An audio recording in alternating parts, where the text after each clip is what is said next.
বন্ধুরা, তো সবাইকে গুড মর্নিং।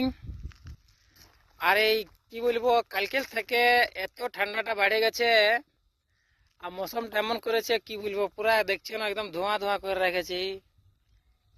আর নদী এসে যাচ্ছে এই ঠান্ডায় স্নান করতে, স্নান তো মন করছে নাই, কিন্তু কি করবে, তাও একটু স্নাতে তো হবে কি। আর আজকে এত ঠান্ডা আছে, অনেক ঠান্ডা আছে, আর মৌসুমটা আমার দিকে অনেক খারাপ করে রেখেছে। তোমার দিকে মৌসুমটা কেমন আছে একটু অবশ্যই জানাবে কমেন্ট করে। কেন কি আমার দিকে মৌসুম অনেক খারাপ আছে, এই জন্য অনেক ঠান্ডাও লাগছে, আর একটু হাওয়া চলছে, আর পুরো বাদল বাদল করে রেখেছে। তো বন্ধুরা, তোমার দিকে মৌসুমটা কেমন আছে একটু কমেন্ট করে অবশ্যই জানাবে। আর কে কথা বলছো একটু কমেন্ট করে দিবে। ঠিক আছে বন্ধুরা, বাই বাই। এই যে আমি সুবর্ণরেখা নদী স্নান করতে এসেছি। ঠিক আছে, বাই।